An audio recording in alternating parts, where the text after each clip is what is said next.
तापमान 5 degree centigrade बढ़ने पर रांची व धर्मशाला के तापमान का अंतर लिखिए। ठीक, यदि तापमान 5 डिग्री सेंटीग्रेड बढ़ गया तो रांची और धर्मशाला के बीच के टेम्परेचर पे आपको लिखने हैं कि दोनों का टेम्परेचर क्या होगा। चलिए उससे लिखने के लिए मैं इसे थोड़ा सा मिटा लेता हूँ। तो दिया गया है कि रांची का जो टेम्परेचर आपका है वो कितना है 15, धर्मशाला का -5। तो देखिए दोनों आपके 5 डिग्री बढ़ रहे हैं, तो ये कि 5 डिग्री बढ़ के 0 हो गया, ये 5 बढ़ के 20 हो गया, घटाइए कितना आएगा 20 आएगा, बिल्कुल सही। तो इसका जो सवाल है वो का आंसर होगा कितना हो जाएगा 20 डिग्री।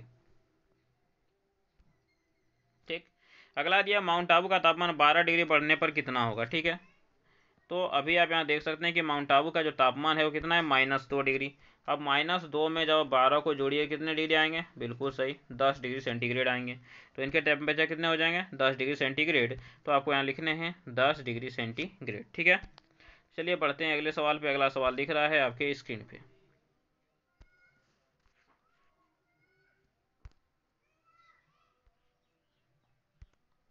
सवाल है कि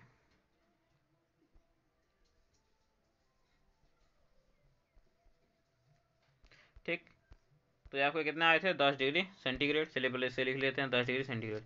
सवाल दिया गया है आपको, जो आपके स्क्रीन पे दिख रहा है वो सवाल है कि एक बस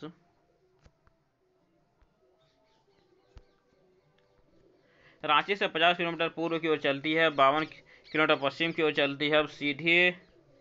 अब रांची से बस की वर्तमान दूरी ज्ञात कीजिए। ठीक है, तो देखिए क्या दिया गया, ये रांची है, रांची से पूर्व की ओर चल गया ये आपका 50 किलोमीटर, पश्चिम की ओर 82 किलोमीटर। बीच का निकालना क्या करेंगे, जोड़ देंगे, बिल्कुल सही। तो 85 और 82 को जब आप जोड़िएगा तो क्या निकलेगा, तो लिखते हैं दूरी बराबर 50 प्लस 82 इक्वल टू 132 किलोमीटर। ठीक है, तो इस तरह से आपका पेज नंबर 63 तक यहाँ समाप्त होता है। फिर अगले वीडियो में पेज नंबर 64 65 तक देखेंगे। लेकिन उससे पहले यदि आपने वीडियो को लाइक नहीं किया है, चैनल को सब्सक्राइब नहीं किया, इसे शेयर नहीं किया, तो प्लीज़ चैनल को सब्सक्राइब कर, वीडियो को लाइक कर, अपने दोस्तों को जरूर शेयर करें। तो मिलेंगे अगले वीडियो, तो धन्यवाद। जय हिंद, वंदे मातरम।